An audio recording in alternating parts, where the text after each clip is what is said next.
Raghurama Krishnam Raju deputy speaker comments. Petition committee chairman Kanumuri Raghurama Krishnam Raju అధ్యక్షతన food and సేఫ్టీపై సమీక్ష. పాల్గొన్న పల్లా శ్రీనివాస్, కొణతాల రామకృష్ణ, విష్ణుకుమార్ రాజు, ఇతర అధికారులు. హిమోఫీలియా వ్యాధి వైద్యం, కేజీహెచ్లో ఉన్న సదుపాయాలు, ఇంజెక్షన్లపై వైద్యులపైతో చర్చ. ఫుడ్ సేఫ్టీలో 500 మంది ఉద్యోగుల కొరత ఉంది. 25% మంది మాత్రమే, 4 ల్యాబ్లు మాత్రమే ఉన్నాయి. వారం 10 రోజుల్లో అధికారుల నివేదిక ఇస్తారు. రానున్న అసెంబ్లీ సమావేశాల్లో దీనిపై చర్చిస్తాం. మంచినీరు కూడా టేస్ట్ చేయడానికి సదుపాయాలు కొరవడ్డాయి. ఉద్యోగుల స్ట్రెంత్ చేస్తే సమస్యలు పరిష్కారం అవుతుంది అని భావిస్తున్నాం. మొదటి రీజనల్ ల్యాబ్ వైజాగ్లోనే వస్తుంది. ఉద్యోగుల నియామకం చేస్తాం. అన్ని కూడా రాష్ట్ర వ్యాప్తంగా ఇది ఇంకా విశాఖలో ఉన్న వాళ్ళే ఇంకా అందంగా చెప్పగలరు. పల్లా శ్రీనివాస్ గారు, నమస్కారం.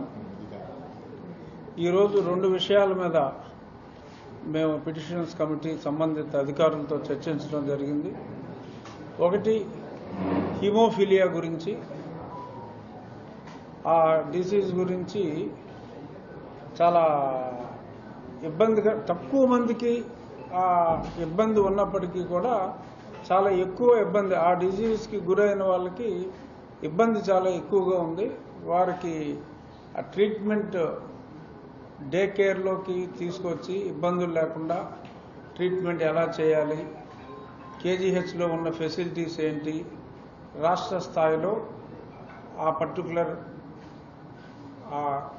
R8, R9 అనే ఇంజెక్షన్స్, ఇంకా మోనోక్లోనల్ యాంటీబాడీస్ అని ఒక్కొక్కటి సుమారు 50,000 రూపాయలది ప్రభుత్వం ఉచితంగా ఇస్తుంది. స్టాక్ ఎలా మెయింటైన్ చేయాలి, అది టెస్టింగ్ ఫెసిలిటీస్ ఎలా ఇంప్రూవ్ చేయాలి అనే దాని మీద సంబంధిత డాక్టర్స్తో, కేజీహెచ్ సూపరింటెండెంట్ గారితో డిస్కషన్ అయింది. దానికి వాళ్ళు ఏం చేస్తున్నారు, ఇంకా రాష్ట్ర ప్రభుత్వ స్థాయిలో ఏం చేయాలి అనే దాని మీద మేము కూడా ప్రపోజల్ పంపిస్తున్నాం. అండ్ దానికంటే ముఖ్యమైనది ఈరోజు ఫుడ్ సేఫ్టీ మీద హ్యూజ్ మ్యాన్ పవర్ షార్టేజ్ ఉంది. అంటే సుమారు ఒక 500 మంది రాష్ట్ర స్థాయిలో, వేరే స్థాయిలో ఉద్యోగులు కావాలి అంటే 25% మందితోనే ప్రస్తుతం ఆ డిపార్ట్మెంట్ ఉంది.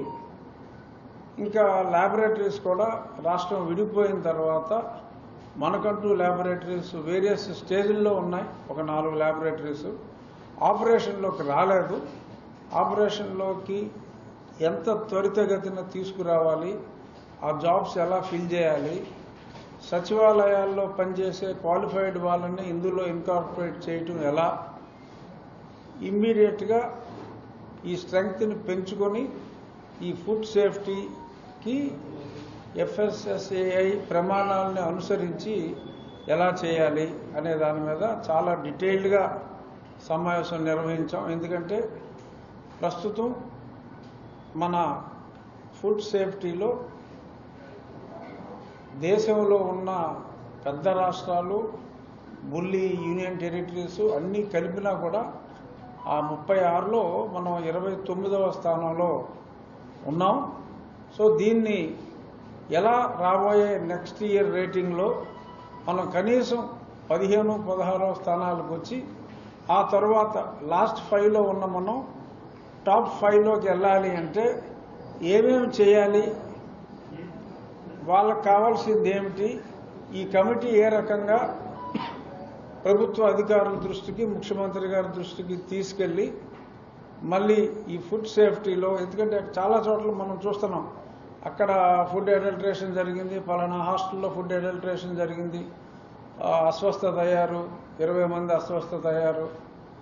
ఇటువంటివన్నీ జరుగుతున్నాయంటే దానికి కారణం inadequate staff, non availability of laboratory సదుపాయాలు. ఇవన్నీ కూడా యుద్ధ ప్రాతిపదికన ఎలాగ సమకూర్చుకోవాలి అనే దాని మీద చాలా డీటెయిల్డ్ మీటింగ్ అయింది. తప్పనిసరిగా రాబోయే ఒక 1 వీక్ 10 డేస్లోనే డీటెయిల్డ్ ప్రపోజల్ ఆ అధికారులు అందరూ మా కమిటీకి సమర్పిస్తా అన్నారు. వెంటనే మేము మా స్పీకర్ గారికి ఈ రిపోర్ట్ ఇచ్చి రాబోయే అసెంబ్లీ సమావేశాల్లో ఆ ప్రపోజల్ని సబ్మిట్ చేసి సంబంధిత అధికారులకు ఇచ్చి ఖచ్చితంగా రాబోయే 4 నెలల కాలంలో స్ట్రెంగ్తెన్ చేయడానికి ముందు ఇమీడియట్గా మంచినీళ్ళు తాగునీళ్ళన్నీ కూడా టెస్ట్ చేయాలంటే కూడా సంపూర్ణ సదుపాయాలు కొన్ని కొరవండి. ఆ వాటర్ ఫెసిలిటీకి ఎందుకంటే ప్రతిరోజు అనునిత్యం మనం తీసుకునే వాటరు, మనం తీసుకునే మిల్క్ ప్రోడక్ట్స్ కారంలో కల్తీ ఉంటుంది. ప్రతి ఇది అది అని లేదు, చాలా చోట్ల కల్తీ ఎక్కువగా జరుగుతుంది.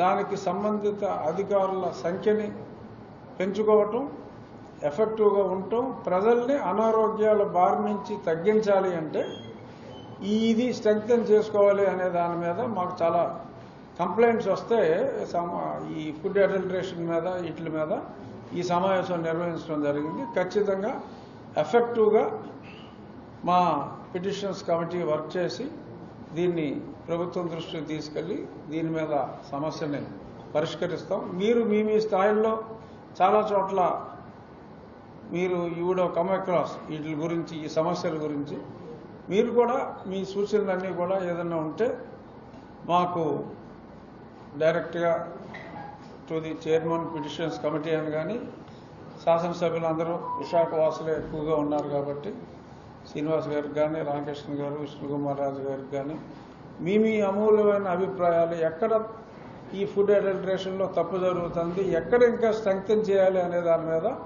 మీ విలువైన అభిప్రాయాలు కూడా ఇవ్వగలిగితే ఇచ్చి దీనికోసం పాటుపడటం జరుగుతుంది.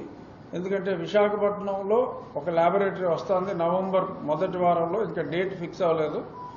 మొట్టమొదటి రీజనల్ ల్యాబొరేటరీ ఇక్కడే ప్రారంభం అవుతుంది. దాని స్టాఫ్ రిక్రూట్మెంట్ కూడా కొన్ని మార్గదర్శకాలు కలెక్టర్ గారితో మాట్లాడటం జరిగింది. ఎందుకంటే మీకు మళ్ళీ గత 2-3 వారాలుగా ప్రపంచం అంతా కూడా విశాఖపట్నం గురించే మాట్లాడుకుంటున్నారు. గూగుల్ సెంటర్ కానీ, టీసీఎస్ కానీ ఇంకా ఎన్నో వస్తున్నాయి ఇక్కడ. సో ఈ ఇన్ఫ్రాస్ట్రక్చర్ అన్నింటికి అనుగుణంగా రేపు రాబోయే జన ప్రవాహానికి అనుగుణంగా అన్ని రకాలుగా కూడా స్ట్రెంగ్తెన్ చేయాలి విశాఖపట్నాన్ని.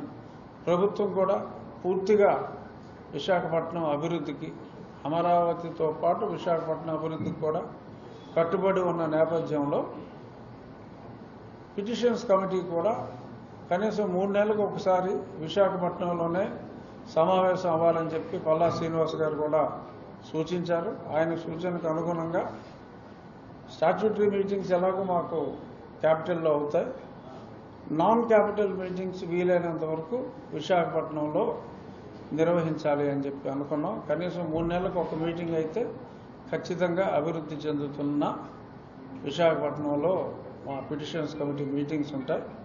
సో మీడియా వారికి నా అప్పీల్ ఏంటంటే, రకరకాల సమస్యలు ఉంటాయి.